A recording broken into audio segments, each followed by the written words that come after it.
The Railway Safety Regulator has established a board of inquiry to establish the root cause of a train crash that killed at least 18 people on Thursday. Local media is reporting that the Railway Safety Regulator will on Monday release its early findings. A passenger rail collided with a truck after the truck driver reportedly failed to stop at a level crossing. The accident happened near Kroonstad in the Free State province. Police say they are waiting for post-mortems to determine the final number of the deceased. The post-mortems for those passengers will involve matching severed body parts to bodies and families identifying the corpses. Some of them have been badly burnt. The train passengers were in transit and not from the area in which the collision occurred, and that has caused a delay in their identification. Well, let's get more on that story now. CGTN's Angelo Coppola is joining me from Johannesburg. Angelo, has the process of identifying bodies begun yet?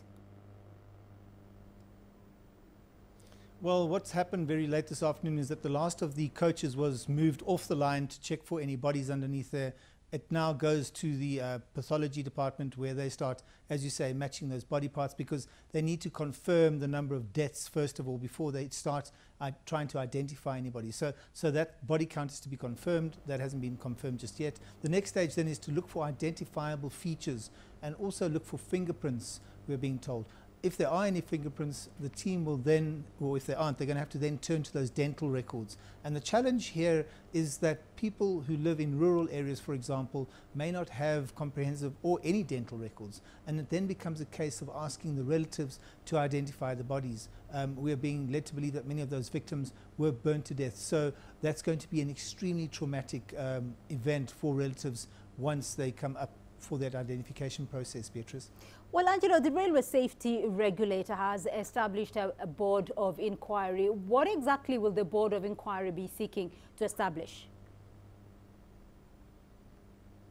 Beatrice, I want to take a step back there for a second because late this afternoon the South African police confirmed that they're going to, and they have in fact opened a culpable homicide case against the truck driver. The driver, as you know, was taken away for blood tests soon after the accident to determine whether he was in fact under the influence of any substance or not. In terms of that board of inquiry, it's likely to be conducted by the rail regulator, as been mentioned, and the outcomes are most likely going to be to determine whether the rail or train operator was at fault in any way or not.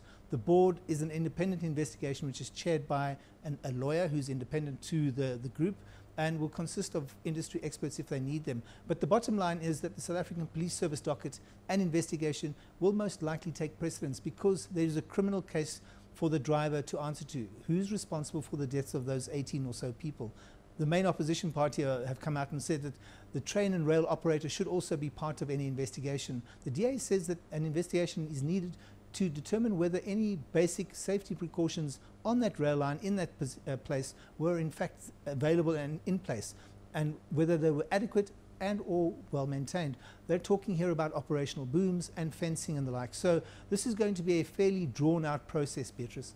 Right, Angelo Coppola joining us there from Johannesburg.